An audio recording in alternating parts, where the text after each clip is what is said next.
Even as nation states observe lockdown and regionalization is the new mantra, it is imperative for us to continue to allow for a free flow of knowledge and scientific information across the world.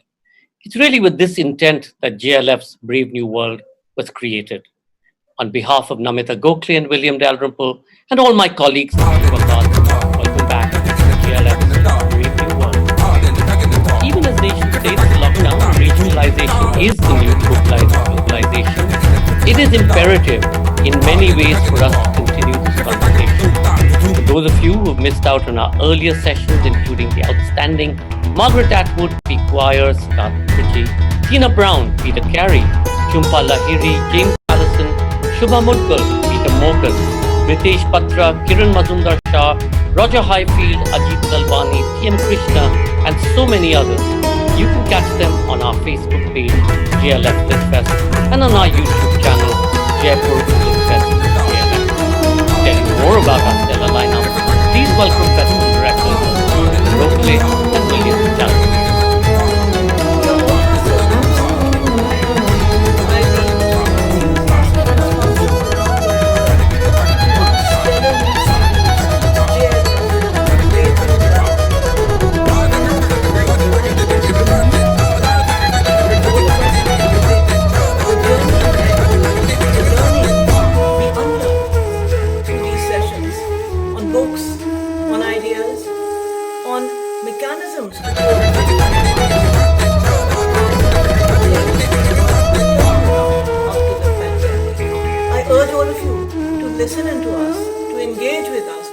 Suggestions and to join the Brave New World. We are all of us so absolutely delighted by the enthusiastic response from around the world to our stellar new series. Hi there, we've put together an incredible literary festival for you online, JLF Brave New World. All the writers we love most at Jaipur, Peter Frankopan, Jhumpa Lahiri, Margaret Atwood, have been joined by a whole galaxy of stars who never dreamt of actually getting to the festival. We can talk about it. Peter Carey, Evan Duval, Alain de Botton. It's an incredible lineup. Orhan Pamuk, Neil Gaiman. I mean, really, it just goes on and on and on. Come and join us, Brave New World, every Wednesday, Saturday, and Sunday evening on a phone or laptop near you. Thank you, Namita. Thank you, William. Our official radio partner is Red FM Bajate Raho. Our first session today on JLF's Brave New World is Aftershocks. What awaits us in the post-pandemic world? A crucial session on the unpredictable scenario after the peak virus stage. Parag Khanna tells us of global economic fragmentation, red zone geographies, and how regionalization may be the new globalization. Parag Khanna is a leading global strategy advisor, world traveler, and best-selling author. He is the founder and managing partner of Future Map, a data and scenario-based strategic advisory firm. Parag's newest book is The Future is Asian: Commerce, Conflict, and Culture in the 21st Century. He is the author of a trilogy of books on the future of the world order, beginning with The Second World, Empires and Influence in the New Global Order, followed by How to Run the World, Charting a Course to the next Renaissance, and concluding with Connectography, Mapping the Future of Global Civilization. Parag has also been an advisor to the US National Intelligence Council's Global Trends 2030 program. In addition to his columns as a CNN Global contributor, Khanna's articles have appeared in major international publications, including the Wall Street Journal, Financial Times, Washington Post, Harvard Business Review, Times, and The Atlantic. Speaking with him today is Suhasini Haider. Over the course of a 22-year-old career in journalism, Suhasini has covered the most challenging stories and conflicts from the subcontinent and beyond, including Pakistan, Sri Lanka, Libya, Lebanon, and Syria. Suhasini was also the foreign affairs editor and primetime anchor at CNN IBM from 2005 to 2014, where she presented the signature show Worldview with Suhasini Haider, and was correspondent at CNN International's New Delhi bureau. Her articles at The Hindu have covered a wide range of topics, including Indian foreign policy, international diplomacy, and global security challenges. She has won the Prem Bhatia Memorial Award for the Best Political Reporting in 2015. She's presently the diplomatic and national editor at The Hindu. Ladies and gentlemen, please remember to comment and ask questions by typing it in the comment sections below. Do also follow our handles, JLF Litfest on Facebook, Twitter, and Instagram to get notified on the upcoming sessions. In case any of you drop off due to bandwidth issues, you can find us on our YouTube channel, Jaipur Litfest JLF. Ladies and gentlemen, aftershocks, what awaits us in the post-pandemic world? Parag Khanna in conversation with Suhasini Haider. Thanks a lot, Sanjay, and thanks so much for joining us tonight, Parag. It's, of course, late at night there in Singapore. We're just a bit behind you. And metaphorically, too, you've been a bit ahead of the rest of the world on so many of the predictions you've made as a future risk analyst, as a futurist. So I do have to start by asking you, as we sit over here and we're talking about future shocks, which almost completely presupposes that the world after coronavirus is going to be so much more scary than the world before it. How much of this had you really thought was going to happen? Particularly, how much of the after effects have you been talking about? Great to chat with you, Suhasini. Thank you so much for having me. And I'm just thrilled to be part of this series that the JLF has put together. It's so incredibly well curated, and I'm sort of, glued to watching these different conversations. This is, as you know, and you've written as well, is the first, most widely covered event in human history. Quite frankly, it's the first time in all of human history that you can genuinely say that mankind has coordinated a single act, which is to say, more or less, to lockdown. And a part of that includes, obviously, the total freeze on global migration, right? No one is crossing borders right now. So sitting at home is actually a fascinating, time in which to reflect on what might come next. And there are certain things that, as I was sitting and thinking about it, that are really going to accelerate trends that were underway prior to the pandemic. So it wasn't all that difficult, despite all the uncertainty that we do. We have to obviously have a great deal of humility in terms of what's going to happen in the future. But we do know that shocks have aftershocks, earthquakes have aftershocks. It goes without saying. So what are the next ones? Now, there's a couple of things. The first is the trends that were already underway that will accelerate. And these are what you would call secular trends. They are these irrevocable, almost, processes. And the trends around the pandemic will simply elevate them. One is this regionalism, right? Regionalization is the new globalization, and we've almost chosen that as our point of departure. It's almost hard to disagree at this point. The evidence is so incredibly overwhelming. Just think about the US-China trade war and that decoupling. The US trades much more with Canada than it does with China. The US trades much more with Mexico than it does with China. China, for its part, trades more with Southeast Asia than it does with the United States. And Europe, of course, has 70% of its trade internal. So there's absolutely no question that we live in a world that is more regional than it is global. There is a North American system. It has its own logic, its own driving forces, its own, obviously, cultural variables and parameters. Same thing for Europe. And Asia being, of course, the largest region by far, the most people by far, the largest number of civilizations by far, has its own internal dynamics. And that is where the world already was going. And with everyone pulling back, drawing back into their shells, so to speak, and obviously our inability to even conceive of transcontinental travel anytime soon, we're going to have a hard time one region really shaping the other decisively. Rather, each region is going to shape itself. So that's an example of one of these things you can simply just predict with great confidence is going to be the same moving forward. We can talk about lots of the aftershocks, obviously. Some of the ones, as you know, relate to countries that you and I have both traveled in, studied, written about, the countries of the Near East, the countries really in the underbelly of Eurasia, the North African countries, the petro-states. These places are in for a very, very, very rough ride. Now, again, just a quick point, that began in 2014, right? Oil prices began to crash in 2014. They've utterly cratered now. How can one possibly craft a rosy scenario for those countries. So it's not a difficult prediction to make that negative oil prices are going to create significant aftershocks for those economies and societies as well. You said regionalization is the new globalization. Parag, do you really think globalization can go away? I mean, I know you've written about the butterfly effect, and the truth is that regardless of how the coronavirus actually reached man, whether it was from a laboratory or whether it was a wet market or everything in between, the fact is that small whatever incident in Wuhan has now ensured that people across the world cannot leave their homes. People have changed the way they work. People have changed the way they look at their futures and or concerns about their health and all the rest of that. So, do you really think globalization is going away and it'll give way to these small worlds instead? No, not at all. And, I think the critical thing, and I'm glad you raised the question, is that we balance both these ideas at the same time.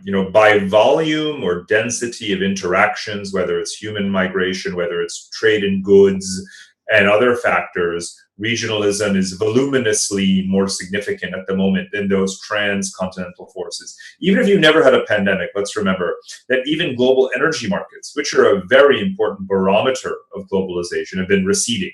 We don't really need to send oil tankers all over the world anyway, because so many regions are moving towards alternative and renewable energy sources. China's taken a big lead in that. India is pushing in that direction. Europe has grid parity. North America is itself already now the largest oil and gas producer, doesn't need to import anything. So we were deglobalizing in certain critical areas of the world economy. That doesn't mean that we don't have this global connectivity. And I champion that connectivity probably as much as anyone, alive. So I still believe it's there. Globalization is the extent to which you use that connectivity at any given time. We have airports, we have airlines, no one's using them right now. Do we have universal aviation connectivity? Absolutely. Are we using it? Zilch, right? So globalization is just a very constantly fluctuating set of metrics. That's all. Okay, The so butterfly it's about effect how much operates through connectivity. Sure. Sorry, I cut you short there, but I was saying it's about how much you will use it. You've spoken about the fact that there's already a trend, and in fact, that's going to get speeded up, of making where you will sell. Explain that a little bit. And that is itself evidence that globalization is alive and well. Because, for example, the Trump administration is actively trying to incentivize and cajole American businesses to pull back out of China, to manufacture in the United States. And you know what they've all said? Literally all of them. They've said, thanks, Mr. President, but we're still going to make in China. Now, China can unleash a pandemic on the planet Earth, collapse the global economy, and have these cataclysmically negative ripple effects on the world. And still corporate America is saying, we're still going to make in China. Because you have to make where you sell. China is a large market. Every iPhone that Apple will sell in China will be made in China. General Motors has opened new automobile plants in China. Tesla has opened up a big gigafactory and showrooms in China. Intel, Qualcomm, the semiconductor manufacturers, everything in China. They will not pull out of China. But will they also start to manufacture in India? You bet. Vietnam? Absolutely. Make where you sell, make for that market. And even if it was technologically possible to have robots in Texas make all the iPhones that Apple sells in any given year for the whole planet, they would not be able to do it simply because if you want to sell those in China, and if you want to sell them in India, because India is absolutely practicing the same thing, make in India, hashtag make in India.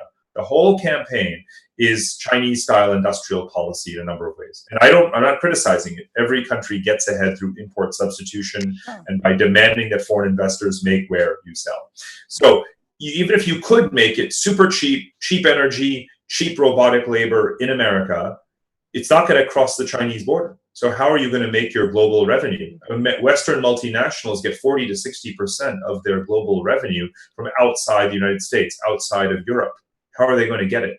So you cannot sacrifice that make where you sell principle. And that's where the world is going, which is, again, globalization, right? It's just in a different form. It is morphing and mutating all the time. It's a regional globalization, if you like. Parag, one of the other things you wrote about, which I thought was interesting, is that you said coronavirus is actually the lightning before the thunder. In a sense, we're now looking, whatever, 70 days, 90 days into people's lockdowns, into how countries have dealt with the virus and with health infrastructure. Do you feel, as even President Trump has said, that the cure has in fact become worse than the disease? In other words, that the economic aftermath of the coronavirus will actually be worse because we sort of have, I don't know, have we overdone the reaction to coronavirus? I mean, I wouldn't want to, and the precautionary principle is probably the most important, not only rule of thumb, rule to live by, and certainly, important corrective intellectually on anyone who wants to second guess, this idea that we should be locking down. Right, the precautionary principle is really, instrumental in pragmatic public policy. So, and also the other critique I would make of the idea that the cure is, so to speak, worse than the disease, is embedded in complexity itself, which is the feedback loop. Because how could you say the cure is worse than disease if then by, reopening again, you're killing even more people, you're only making the disease worse. So the cure then is making the disease worse. So I mean, you can't logically make that argument. Not that you're making it, but those who do need to think twice about this. But this is obviously a very important point as it relates to the aftershocks. So I mean, think about the worldwide famine. Let's not forget this. We will have, let's just say, best case scenario or even baseline scenario, 300,000, 400,000 people may have died directly as a result of the coronavirus, which is far less than the 75 million people who died in the Black Death of the 14th century. But it is a tragic, reprehensible moral crime that we can get an iPhone or some mobile phone in the hands of billions of people all over the world. And right now there is famine. Right now, millions of people are going to die because of the secondary effects of this coronavirus. We will not attribute it to the virus. We'll just say we may not even bother. That's how reckless and careless in a way, and heartless in some ways, this so-called global society is. We'll ignore the fact that millions of people will have died as an indirect consequence of the pandemic because of famine and starvation. And that number, then, if you really add it up, we should be asking ourselves, are we really doing better than the world did in 1918 or in the 14th century? And I find the answer really very saddening. No, you're right that one of the things that we really don't talk about are the kind of choices we've had to make because of the coronavirus, and even the mental choices, in a sense, that it's okay that so many people die, or mentally, where you've heard stories in places like Italy that saw some of the worst death tolls of older people being told, perhaps we can't keep ventilators for you. So, in a sense, the whole ethics of the world seems to be being questioned right now. One of the ethical questions that I do want to ask you about, and you've written so much on artificial intelligence. Your book with your wife Aisha was about hybrid reality and the move from man to machine, in a sense. But do you think that, especially given the kind of economic consequences of the coronavirus, how jobs are just getting destroyed in any case, that there needs to be a greater rethink about this artificial intelligence alternative? The reason I ask this, and I'm sorry this is a really long question, but the reason I'm asking you this is a little while ago I was on a conversation, one of these webinars that have become part of our world now, because of the lockdown, and somebody said there should actually be a robot tax, that people should be stopped from developing artificial intelligence until we can stabilize the job market around the world somewhat. Do you think we need to rethink somehow some of these ethical questions? I think these are first and foremost public policy and social policy and economic policy kinds of questions when it comes to simply the issue of whether or not we should be using technology to replace human labor in very menial, manual kinds of things that people shouldn't by right really want to have to do. So, for example, it's not an ethical question that if you deploy robots, like let's take a real world example right now. Let's take Korea, and it's worth dwelling on this for just a minute. Hyundai is one of the largest car manufacturers in the world. It's a Korean company. They had a triple whammy. They imported car parts from Wuhan, So obviously that supply chain was disrupted. They had sick workers at their largest plant, which is in Ulsan, South Korea. And of course, there's a global demand shock, so they're not selling any cars anyway. Now, moving forward, Hyundai and South Korea has the highest robot density in the world, right? The number of robots per 100,000 workers. Now, moving forward, there is no question that Hyundai is going to invest a lot more in robots to make its cars, right? Why rely on human labor? It's also going to use 3D printing to make those car parts so that it doesn't have to import them from China. So people are going to be laid off in Wuhan, who are no longer making car parts for Hyundai, and they're going to be humans laid off in South Korea, who are no longer going to go work at the Hyundai plant because robots are going to do the work. Now, why is this first and foremost an ethical issue? This is a policy issue. You were talking about a very wealthy country. South Korea is one of the richest countries in the world. All they have to do is invest in worker retraining, right? Again, it's not really an ethical thing. It's let's achieve full employment. Let's maximize human capital. Let's train workers for the next set of jobs. Let's have them be creating Internet of Things sensors because we're going to sell those all over the world too. It's a simple matter of having pragmatic, utilitarian public policy. So actually, I did just make it an ethical issue by saying utilitarian. In fact, I was on a webinar with Peter Singer, the Australian philosopher, just the other day, and he's the sort of embodiment of utilitarian thought. However, the point is, it's just common sense. And if you look at countries that have the highest robot density, South Korea, Germany, Japan, and others, they also invest the most in worker retraining. And they don't make this a big ethical quandary. It's just common sense. If people are going to be laid off in one area, you train them for another one so that they continue to earn money, pay taxes, and be, members of society, functioning, members of society. So that's what we need to do. The countries, there's not a trade-off. And I want to apply this to India for just a second, because artificial intelligence, chatbots, and so forth are wiping out the call center industry. I was on a call with some Australian executives. They say, our non-Australia kind of footprint was having lots of call center workers in Bangalore and in Manila. And then suddenly they couldn't go to work. So we're not going to rely on them moving forward. We're going to have AI do that job in the future. So is this even the future has gone away in the sense. Exactly. Absolutely. Yes. So now what's going to happen to all of this kind of academic question? This is like right now India 101 public policy, right? And even if ethics are part of the equation or not, the fact is this is an obligation, this is a necessity, something that has to be dealt with right now. Now, here's the truth of it. People will do what you pay them to do. And in India, and this is the same problem in other countries, it's just more acute in India, we don't pay teachers enough, do we? We don't pay healthcare workers enough, do we? But in any country in the world, all you have to do is pay for the things that are essential services that we value and should value more.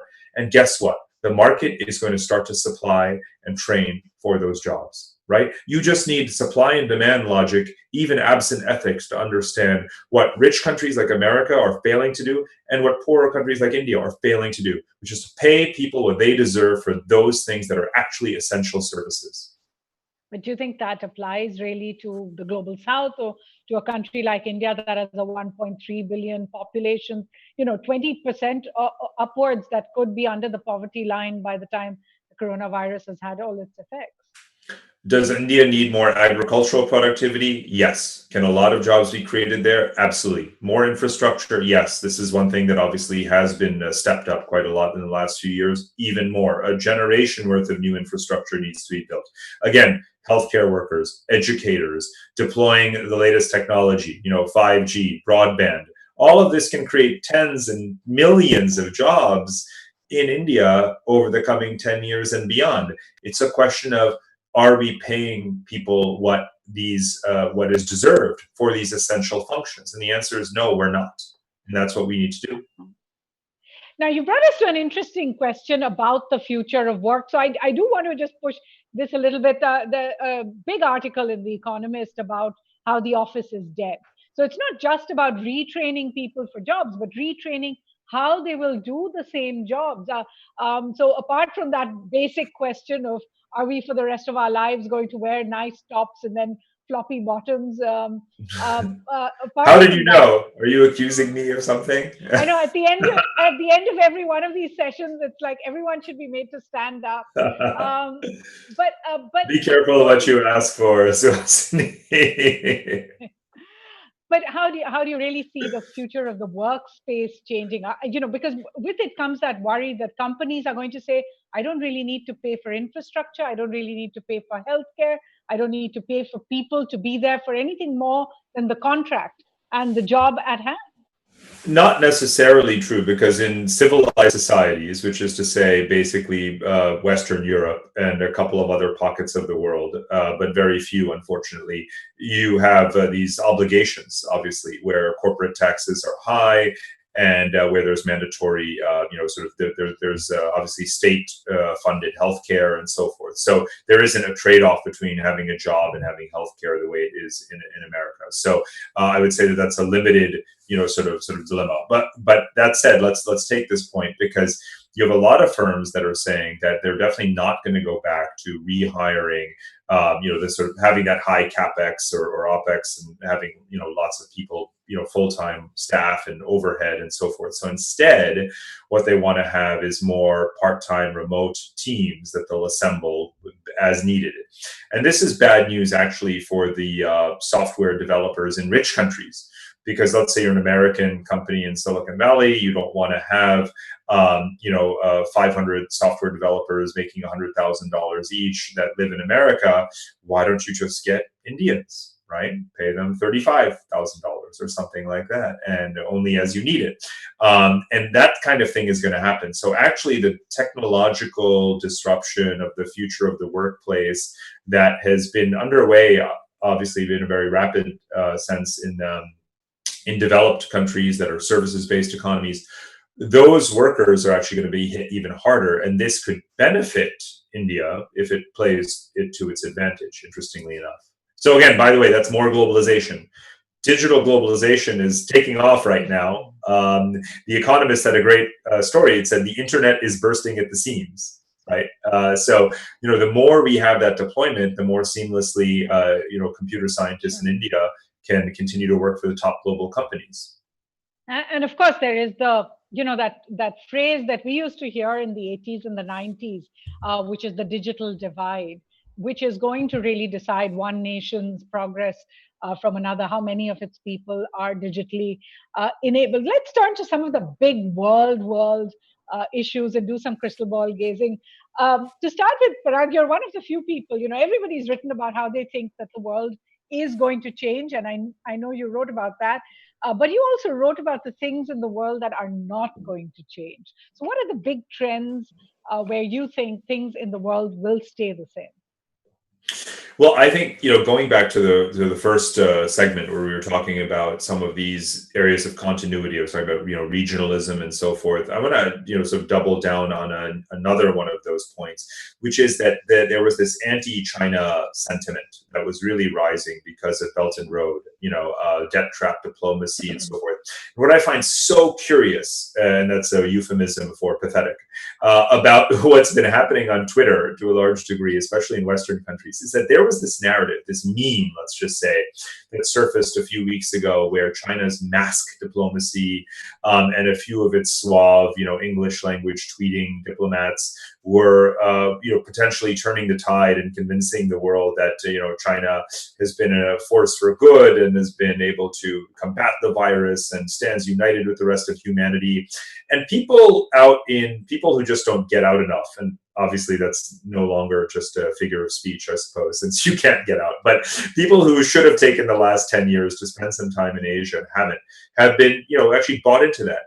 And my retort to that was always, if you think about the fact that the majority of the human population lives in Asia and is much more familiar with China, we have China as a neighbor or very close to a neighbor, none of us are under any illusions as to where this virus came from and the nature of the Chinese Communist Party.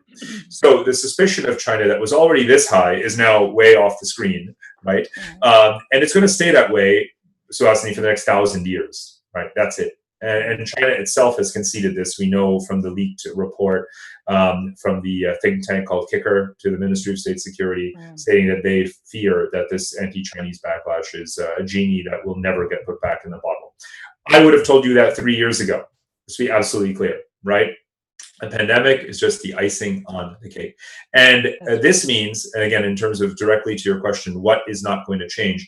Eurasia has been gravitating towards its natural state of affairs, which is actually multipolarity, not hegemony, not Chinese dominance, not China as number one, rather India rising, Japan reasserting itself, Europe, taking various means and precautions to guard itself against excessive Chinese intrusion, Central Asian countries doing the same, and these coalitions building, like the Quad countries, the Indo-Pacific countries, saying, hey, we have to be careful, we have to limit China's expansionism. And this is this natural geopolitical process. And a lot of people wrongly believed all along that somehow just because China is getting more powerful, it's on this linear pathway to dominance. But the feedback loop has been quite profound, and that is going to be even stronger moving forward. I think that's a very healthy thing. But you still believe that the future is Asian? I mean, the present is Asian. It's hard to imagine the future not being. Look, the world is tripolar, certainly from an economic standpoint. And since power ultimately resides in economics, it's fair to make this conclusion quite robust. There's a North American system, there's a European system, and there's an Asian system. The Asian system has about 10 times more people than any of the other systems, right? It has 50% of global GDP. And coming out of this pandemic, it's the only economic zone that's actually growing. So Asia being itself already means the world is Asian, because Asia is much of the world, right? Literally more than 50% of the world is Asian. So Asia just has to be Asia without all the people leaving for Asia to be the future, in a literal sense, leaving aside all of the global influence that Asia has. So it's never really in doubt.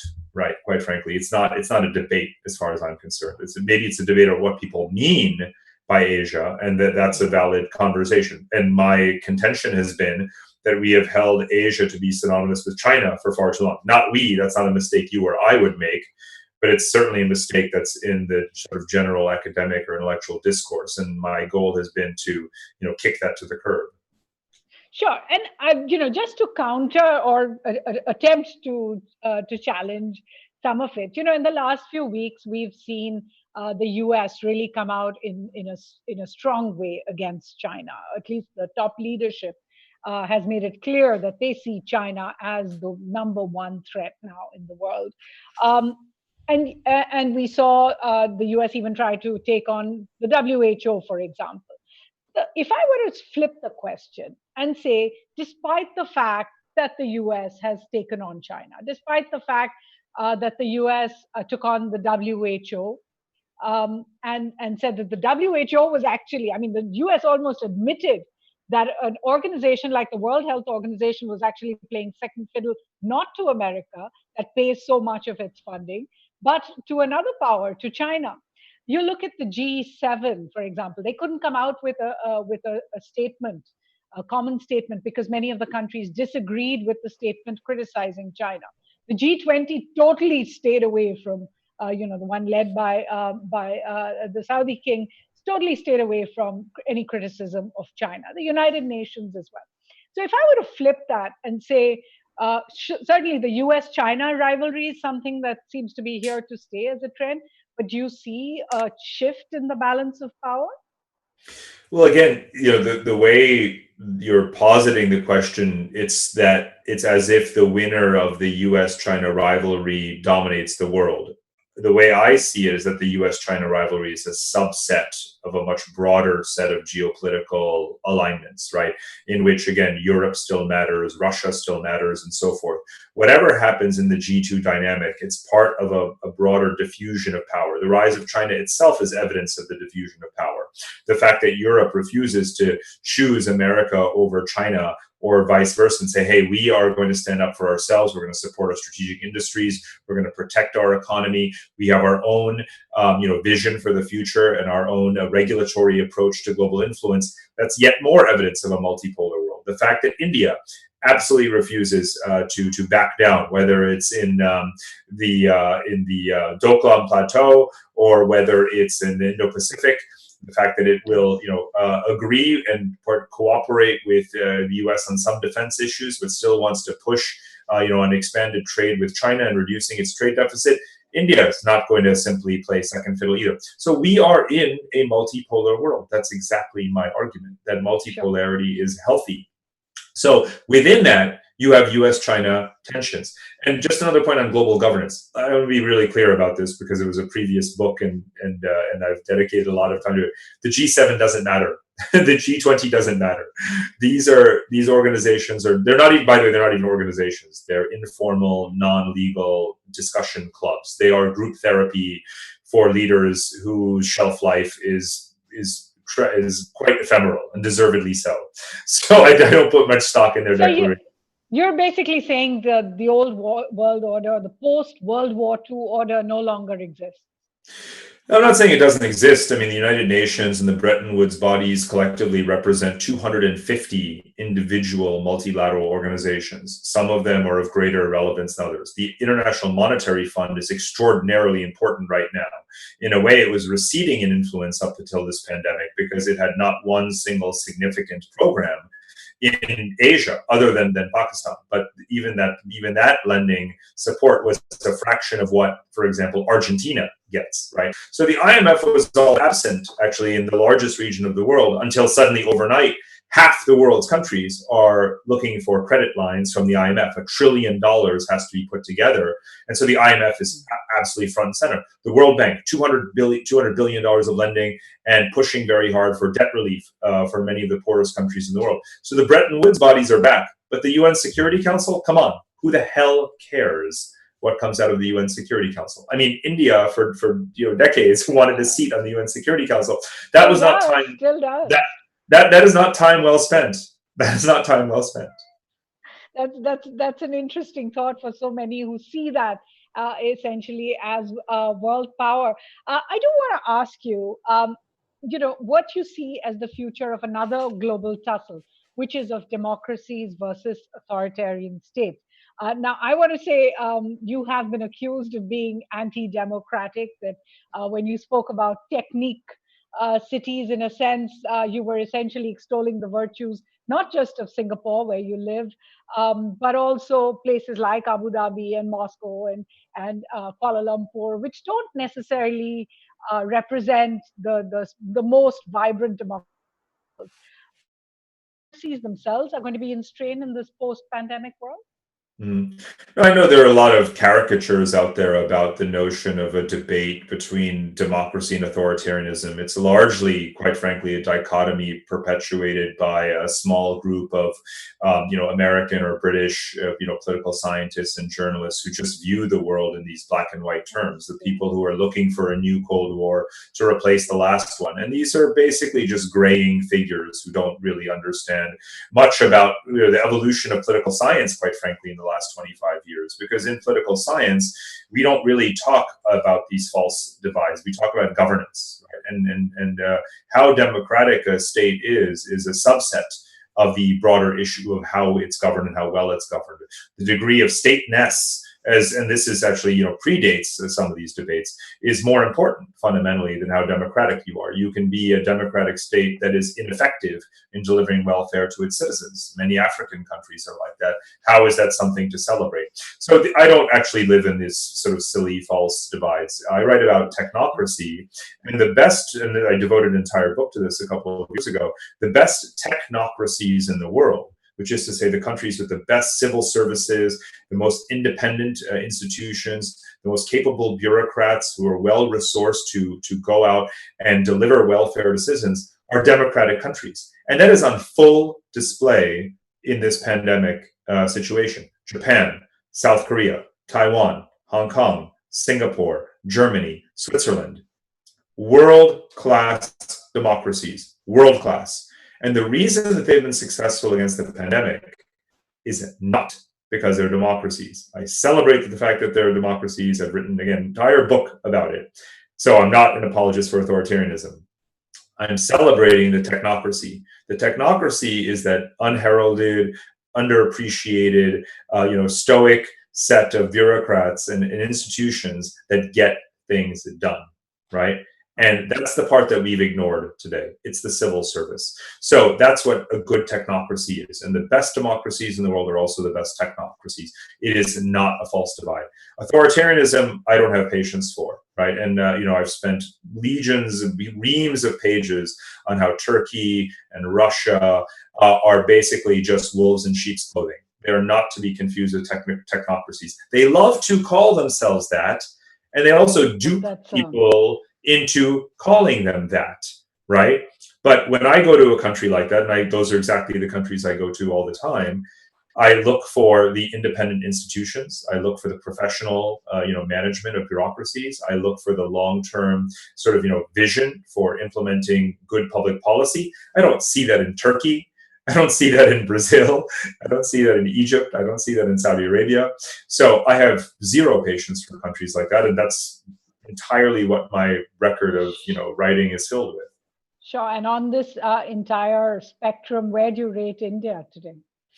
Improving. And by the way, my opinion on this matters zero. And I have a table in the book, in the Asia book in the back. It takes the worldwide governance indicators of the World Bank, a Western institution, Western PhDs, Western academics crafting those indicators, and the Economist Freedom House ranking of democracy and freedom.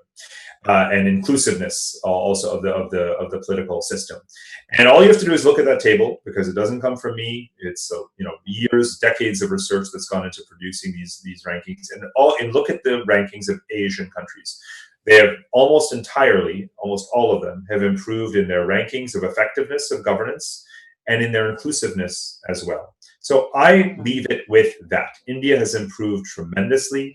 It's across the board in many of these indicators, deservedly so. Still has a long way to go, of course, but it is improving in effectiveness, improving in inclusiveness. And I applaud the work that's gone into those indicators. I don't believe that this is an East-West ideological divide. It's, again, not a democratic authoritarian divide.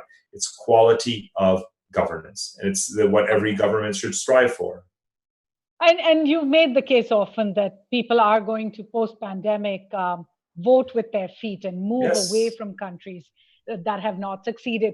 I can see a lot of questions out there, Parag, so I'm going to get to them. Before that, I do want to ask you about the book you are writing right now, because I know you have all this time, particularly during the lockdown.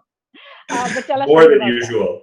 It's exactly on the last point you were making, this voting with your feet. And it's so funny. I finished the book in January, so prior to the pandemic. But everything that's been happening is, reinforcing the arguments, which is that, it's basically about the future of human geography. So if we have 9 billion people in the year 2040, where will they be? I've got this big map behind me. So it's, I'm obsessed with just geography in all its forms. Where will people live? Why? How did they get there? Where did they decide to go? Right? All of these kind of big questions about the distribution of the 9 billion people of the future. And so it's all about voting with the feet. And again, this lockdown is so fascinating because we have never before had this complete and total standstill in international migration as we have today. But one day, those borders will open, we'll have a vaccine, we'll have immunity passports, countries will recognize the labor shortages they have, places that are red zones that have horrible health care are going to see citizens want to flee, places that have good health care and are climate resilient are going to see a huge demand to come in. So we'll have this resorting of the world population. And that's what I'm kind of tracking in real time. And that's what the book is about. All right, let's take some of these questions and try and get through them because there are quite a few of them. Deepak Saxena asks, put a timeline on just how much it is going to take to reestablish economies and have economies recover post-pandemic. Look, as you know, there isn't a credible answer to that, but there's a framework for thinking about it, right? So, how open is your economy? How dependent are you on trade and goods? And, how services driven is your economy? How self-sustaining is it just through local economic activity as people can move around again? How dependent are you on travel and tourism, right? These are the critical. How dependent are you on commodities exports? These are the questions you ask in order to know the timeline for an economic recovery. There is no global answer to that question, not even close. Some parts of the world are going to be in recession for a very, very long time. Other places will not go into recession at all. Sure. Abu Tariq, on the same question, puts it about India, says India is struggling with its economy. Estimates, that it's going to drop 4 to 6% in its GDP. Can it lead the world while it struggles with its economy?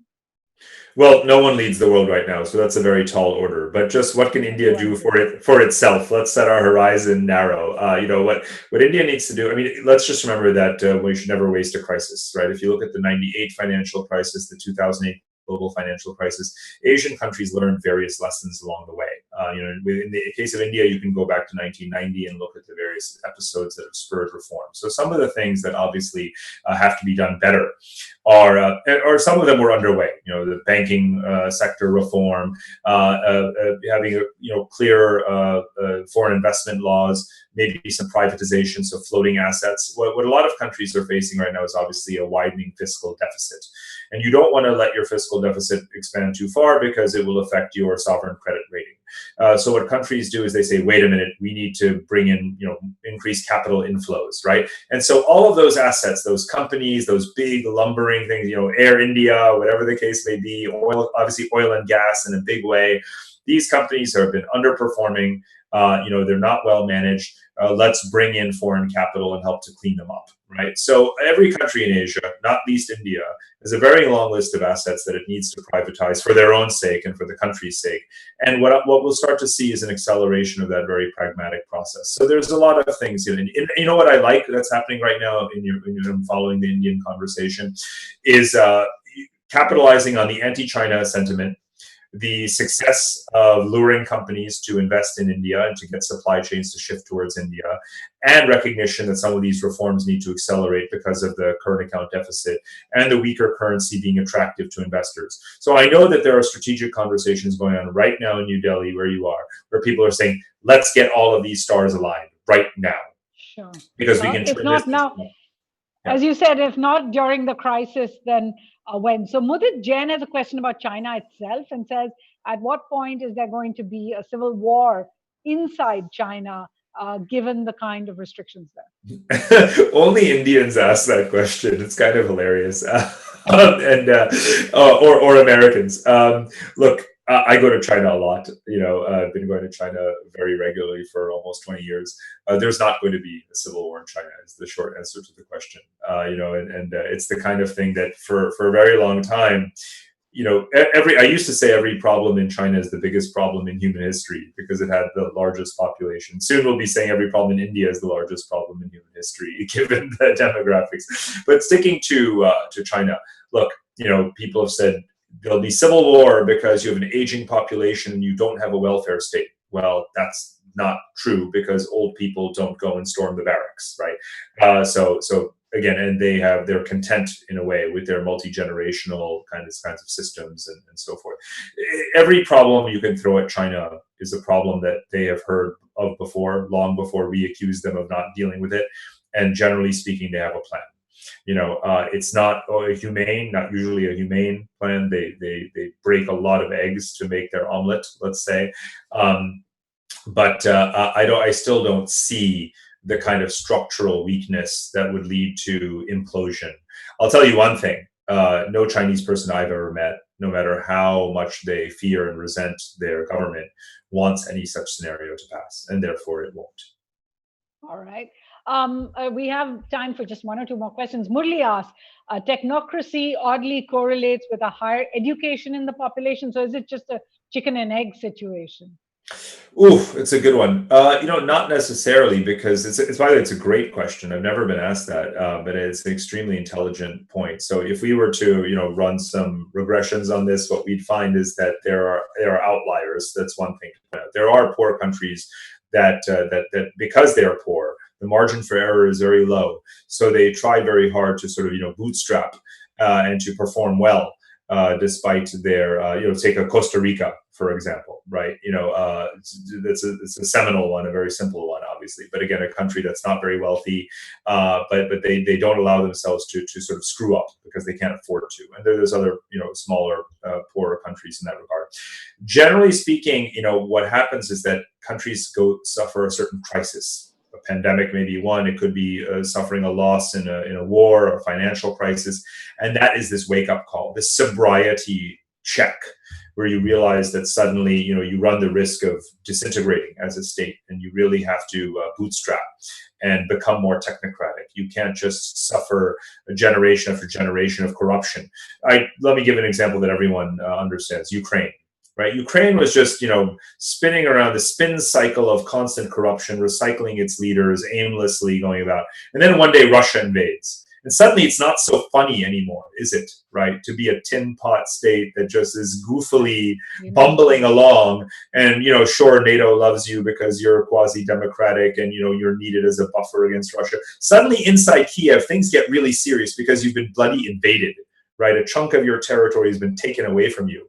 Now, they don't really have brilliant leaders right now, but I'll tell you one thing: they're not really allowed to get away with their perpetual stupidity and malfeasance and political malpractice that was the order of the day in all of my visits to Ukraine during the 2000s. You can't do that anymore. So that's an example. So sometimes countries have to suffer in order to learn. And by the way, let me be absolutely clear that this is where Francis Fukuyama ends his recent 2-volume book, Political Order and Political Decay, about the United States.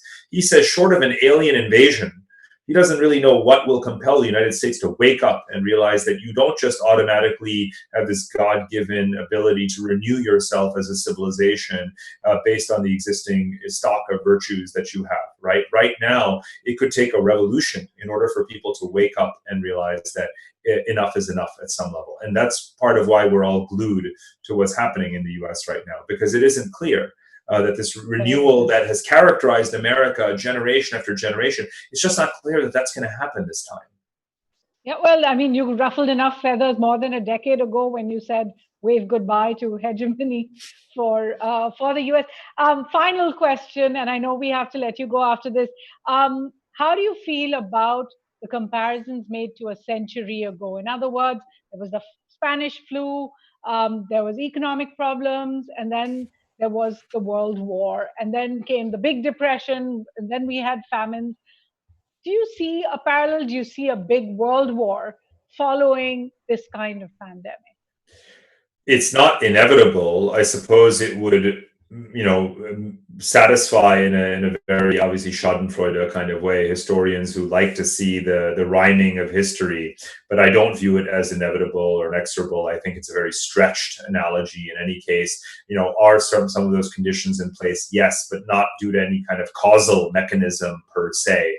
We have the ability through the reflexivity principle to stop and say, wait, why would we go down this path when we can just as soon not go down this path? And this is why populist governments in Europe were failing before the pandemic, because populist policies are horrible. Now, I know you haven't met a populist leader with good economic policy. They more or less self-implode by right, and deservedly so. So do we have to go down this path? No. And here's another thing, and I hope you side with me on this. I despise European analogies for global history. Right? We are not in a European world anymore. I spent chapter 4 of the Asia book saying, give me one lesson from European history that applies to Asia today. Asians don't have rigid alliances and these automatic chain reactions that lead to escalations in world war. That's not how Asians think. That's not how Asian strategy even works. So why are we pretending that 1914 explains what will happen in Asia in the 21st century? For the last 30 years in Asia, since the collapse of the Soviet Union, governments have been very pragmatic. There are plenty of reasons or potential triggers of conflict between India and China, Taiwan, South China Sea, Senkaku Islands. And yet each time leaders say, hold on, it's not worth it, right? Now, that doesn't mean that they're going to maintain that pragmatism. Nationalism could spill over, but it hasn't yet. And I think we should focus more on what the lessons of Asian history hold for Asia's future than making these kind of, more or less nonsensical analogies to European history. All right, Parag, I'm going to have to leave it there, but what a pleasure it's been. You've been sobering, but you've also left a lot of space for hope post pandemic. We certainly look forward to your next book as well. And if we were not in this environment, I'd ask everyone for a round of applause for you. I'm going to hand it back to the team at Thank you JLF. so much. It was a great Thank you. Thank conversation. you. Thank you. Thank you so much, Parag. Thank you so much, Suhasini Haider. And absolutely, it's not necessarily Europe's way anymore. It is the time of Asia, and hopefully, we won't see a world war again. Thank you both so much. I'm sorry we couldn't take all the questions, and they were really pouring in, and you could see Suhasini trying to restrain herself from asking all the questions she had. And we do apologize. And if we can, we will send these questions out to Parag, if you may, and Sure. get back to you with some of these answers. But thank you for being such a great audience. Thank you, Suhasini, and for Parag for taking the time out today for that really deeply analytical and introspective conversation. We thank our radio partner, Red FM Bajate Raho, and please do remember to tune in at 9 p.m. for our next session, Erebus. Michael Palin in conversation with William Dalrymple. Driven by a passion for travel and history and a love of ships and the sea, former Monty Python stalwart and a BAFTA award winning performer for his role in that iconic film, A Fish Called Wanda, Globetrotter Michael Palin explores the world of HMS Erebus, last seen on an ill fated voyage to chart the Northwest Passage.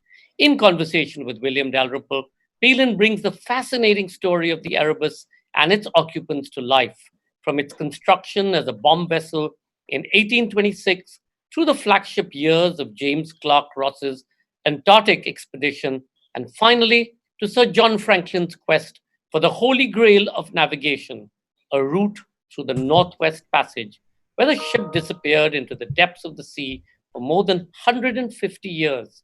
It was rediscovered under the Arctic waters in 2014. Meanwhile, for those of you who are willing to stay logged on, we have a special extract from the Jaipur Music Stage archives.